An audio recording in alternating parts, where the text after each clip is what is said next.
भक्ति कहानियाँ, भक्ति कथा सुनने के लिए आप हमारे चैनल को सब्सक्राइब करें।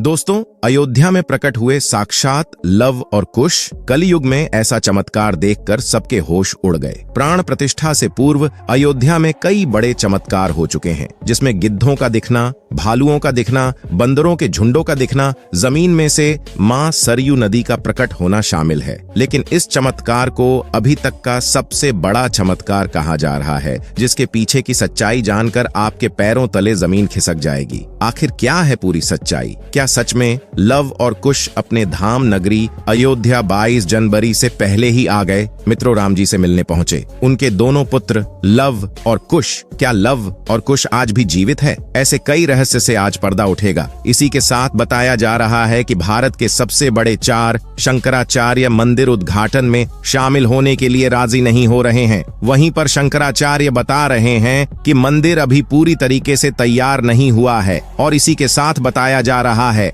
मंदिर में भारत का सबसे बड़ा लंगाड़ा पहुंच चुका है और वही गुजरात के बड़ोदरा से 108 फीट लंबी अगरबत्ती भी पहुंच चुकी है, जिसका वजन 3500 किलोग्राम है। उसी के साथ राम भक्तों ने 21 कुंटल का घंटा भी मंदिर में पहुंचा दिया है। वही मंदिर के यज्ञ के लिए राजस्थान से 650 किलो देसी गाय का घी भी मंदिर में पहुंच गया है। वहीं पर नेपाल की जनकपुरी से अयोध्या के लिए एक साथ 500 से ज्यादा टोकरी में उपहार बांधकर जनकपुर वासी अयोध्या ला रहे हैं। वही आपने देखा होगा, राम भक्त अपने प्रभु श्री राम के लिए कोई सोने का तीर कमान भेज रहा है, तो कोई खड़ाऊ, तो कोई वस्त्र भेज रहे हैं। आज की इसी वीडियो में शुरुआत करने से पहले अगर आप एक सच्चे सनातनी हिंदू हैं और राम मंदिर बनने से बेहद खुश है, तो इस वीडियो को लाइक करें और कमेंट बॉक्स में जय श्री राम जरूर लिखें। अयोध्या में राम मंदिर की प्राण प्रतिष्ठा की तैयारी जोर शोर से चल रही है। 22 जनवरी 2024 को राम लल्ला को गर्भगृह में स्थापित किया जाएगा। हर राम भक्त को इस दिन का लंबे समय से इंतजार था। अयोध्या में 22 जनवरी से लेकर 25 मार्च तक कई खास कार्यक्रमों का आयोजन किया जाएगा।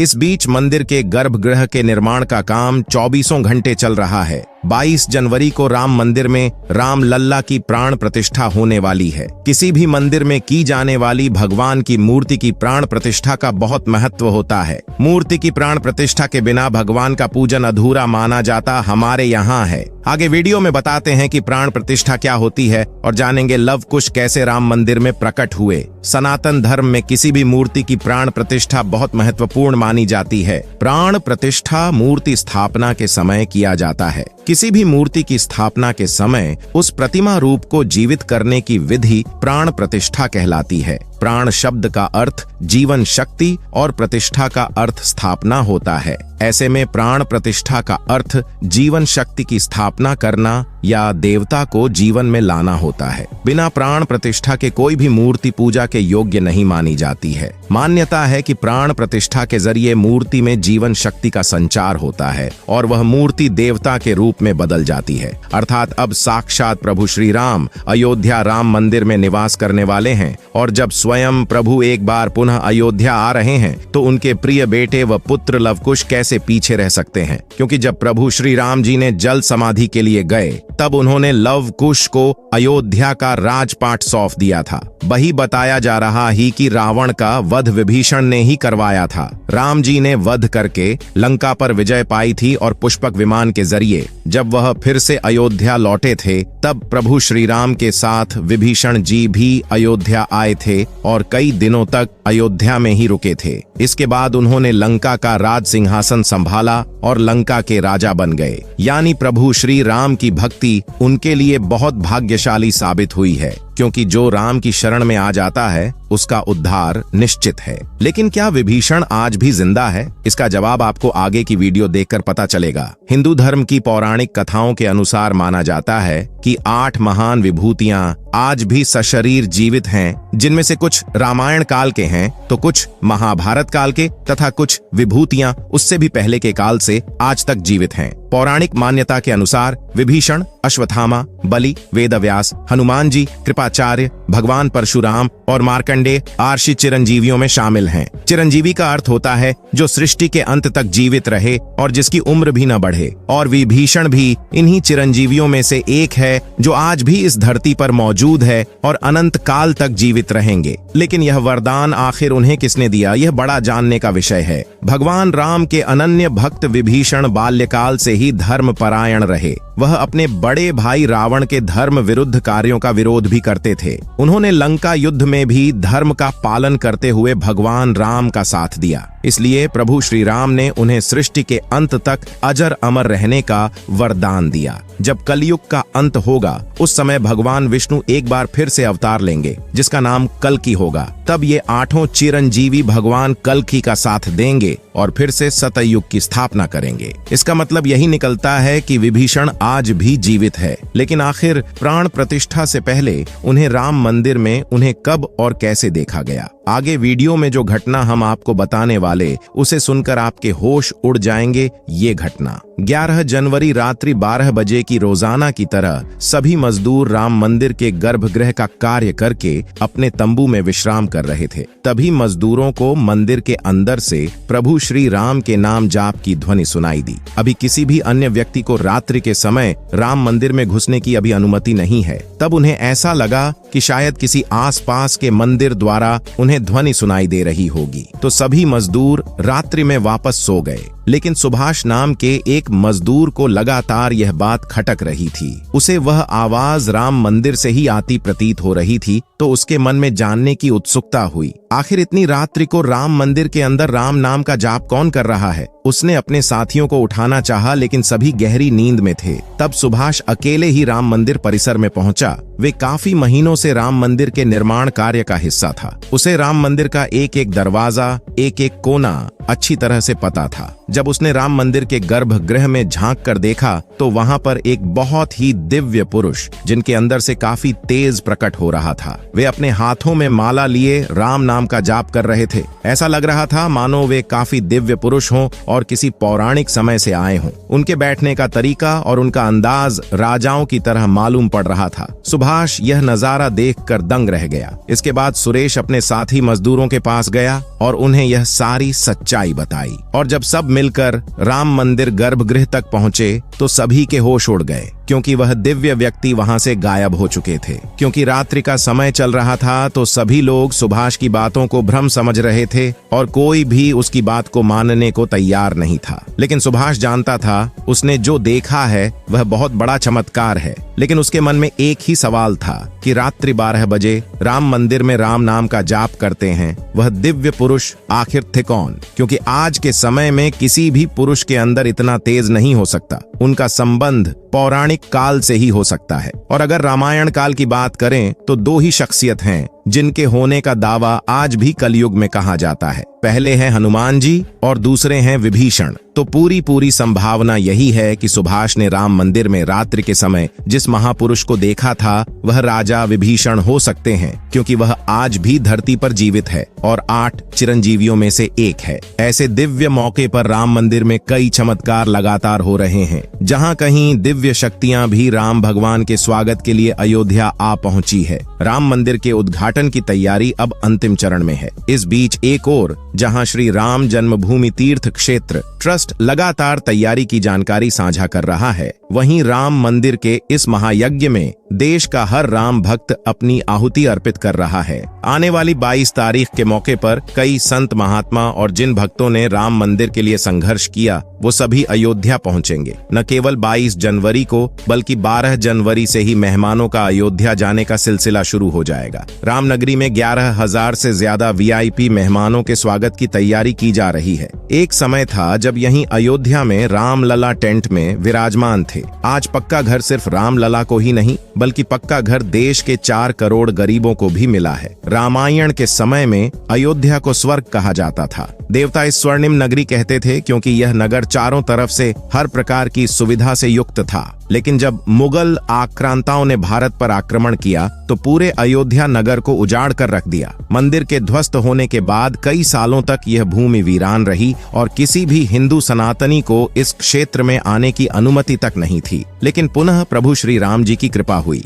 यहाँ श्री राम का भव्य मंदिर बनने के बाद यहाँ आने वाले लोगों की संख्या में बहुत बड़ी वृद्धि होगी। इसे ध्यान में रखते हुए सरकार ने अयोध्या में हजारों करोड़ रुपए के विकास कार्य किया है। राम मंदिर की प्राण प्रतिष्ठा से पहले प्रधानमंत्री मोदी ने अयोध्या में अलग अलग विकास कार्यों का उद्घाटन किया और महर्षि वाल्मीकि इंटरनेशनल एयरपोर्ट अयोध्या धाम भी लोगों को तोहफे में दिया। इस एयरपोर्ट को पूरी तरह से भगवान राम से जोड़ा गया है, जिसकी दीवारों पर भी आपको श्री राम से जुड़ी सजावट देखने को मिलेगी। इस एयरपोर्ट लिए आप सभी को हर हर महादेव के अंदर घुसते ही हमेशा लगता है कि हम फिर से रामायण काल में आ गए हों। इस एयरपोर्ट के अंदर घुसते ही हमेशा लगता है हम फिर से रामायण काल में आ गए हों। आपको बता दें कि इस एयरपोर्ट को 20 महीने के रिकॉर्ड समय में तैयार किया गया है। उत्तर प्रदेश सरकार की ओर से अयोध्या एयरपोर्ट के लिए 821 एकड़ भूमि मुहैया कराई गई थी। 14 साल का वनवास पूरा करके और रावण का वध करके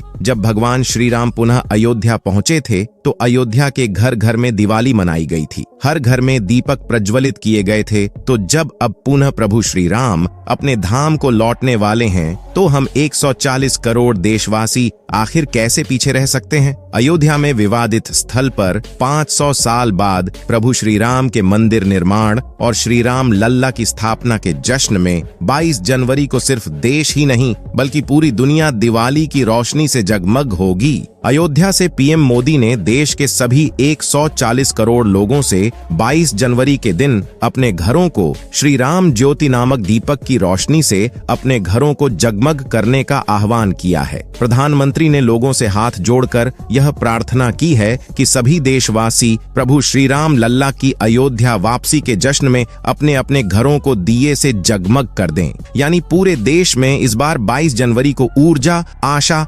आकांक्षा और उम्मीद व जोश से भरपूर एक नई दिवाली देखने को मिलेगी। ये दिवाली सिर्फ देश ही नहीं बल्कि दुनिया के उन तमाम देशों में भी मनाई जाएगी जहां भारतीय लोग बसे हैं। इसी बीच अब राम मंदिर प्राण प्रतिष्ठा से पहले राम लल्ला के भक्तों के लिए एक और बड़ी खुशखबरी है। दरअसल अब राम लल्ला के गर्भगृह का मुख्य द्वार सोने से बनाया गया है, जो मंदिर के मुख्य द्वार के तौर पर स्थापित कर दिया गया है। राम मंदिर में सोने के दरवाजे की कुछ खासियत भी है। बता दें कि राम लल्ला के गर्भगृह में लगाए गए सोने के दरवाजे पर खूबसूरत नक्काशी की गई है। मंदिर के भूतल पर ऐसे 14 दरवाजे लगने वाले हैं। लेकिन दोस्तों, जब हम राम मंदिर को बनता हुआ देखते हैं तो हमें बड़ा गर्व होता है कि हम राम मंदिर को अपनी आंखों से बनता हुआ देख रहे हैं। हमें उस स्थान पर राम मंदिर के अंदर जाने का मौका भी मिलने वाला है। लेकिन एक समय ऐसा भी था जब यहाँ पर हजारों कार सेवकों ने इस मंदिर के निर्माण के लिए अपने प्राणों का बलिदान दे दिया था। 1528 ईस्वी में श्री राम मंदिर को बाबर के आदेश से उसके सेनापति मीर बाकी ने गिराकर वहां एक मस्जिद बना दी। इसके बाद से हिंदू समाज एक दिन भी चुप नहीं बैठा। वह लगातार इस स्थान को पाने के लिए संघर्ष करता रहा। 23 दिसंबर 1939 को हिंदुओं ने वहां राम लल्ला की मूर्ति स्थापित कर पूजन एवं अखंड कीर्तन शुरू कर दिया। विश्व हिंदू परिषद द्वारा इस विषय को अपने हाथ में लेने से पूर्व तक 76 बार श्री राम जन्मभूमि मुक्त कराने के प्रयास किए हिंदुओं ने किए, जिसमें देश के हर भाग से हजारों नर नारियों का बलिदान हुआ, पर पूर्ण सफलता उन्हें कभी नहीं मिल पाई। 2 नवंबर 1990 को तत्कालीन मुख्यमंत्री मुलायम सिंह यादव की सरकार में कार सेवकों पर पुलिस ने बर्बरता पूर्वक गोलियां चलाई थीं, जो कि सच में एक निंदनीय घटना है। उस समय अयोध्या के वासुदेव गुप्त, राजेंद्र धरकार, रमेश पांडे और कोलकाता के दोनों कोठारी बंधुओं सहित अनेक कार सेवक इसमें शहीद हो गए थे। नीचे कमेंट बॉक्स में आप इन्हें श्रद्धांजलि जरूर दें। लेकिन दोस्तों, कहते हैं जो सच होता है वो स्प्रिंग की तरह होता है, उसे जितना दबाया जाए वह उतना ही तेज गति के साथ ऊपर आता है। 9 नवंबर 2019 का दिन सुनहरे अक्षरों में दर्ज किया गया जब सुप्रीम कोर्ट की 5 जजों वाली बेंच ने ऐतिहासिक फैसला सुनाया और विवादित जमीन हिंदू पक्ष को मिली। और अब 22 जनवरी 2024 को भव्य राम मंदिर के अंदर रामलाल की प्राण प्रतिष्ठा होने वाली है। इस प्राण प्रतिष्ठा के भव्य समारोह में देश विदेश की 11,000 हस्तियों का आमंत्रण दिया गया है। लेकिन दोस्तों, कुछ राजनीतिक दलों ने राम मंदिर के इस भव्य समारोह में आने का न्योता ठुकरा दिया है। इसके संदर्भ में देशवासियों का कहना है कि दुनिया में देवता और राक्षस दोनों प्रकार के लोग रहते हैं। देवता मंदिर में प्रवेश कर सकते हैं, लेकिन राक्षस मंदिर के अंदर नहीं जाते। जो राजनीतिक दल मंदिर के प्राण प्रतिष्ठा में आने से मना कर रहे हैं, उन्हें इन्हें राक्षसों के साथ जोड़कर देखना गलत नहीं होगा। जल्द ही राम मंदिर आम जनता के लिए भी खोल दिया जाएगा। राम मंदिर की भव्यता लोगों के मन में राम मंदिर को लेकर के उत्साह और साथ ही साथ अयोध्या शहर का विस्तार उन सभी बलिदानों की आत्मा को शांति प्रदान करेगा और देश के प्रगति में भी जरूर सहयोग करेगा। हम दोस्तों आशा करते हैं कि आज की वीडियो के माध्यम से आप राम मंदिर को और उसके इतिहास को करीब से जान पाए होंगे। सभी हमेशा करते। आज की वीडियो आपको पसंद आई होगी, लाइक जरूर करें और कमेंट बॉक्स में सभी कार सेवकों के बलिदान के प्रति आप श्रद्धांजलि जरूर दें। सारी तरफ से आप सभी को जय श्री राम।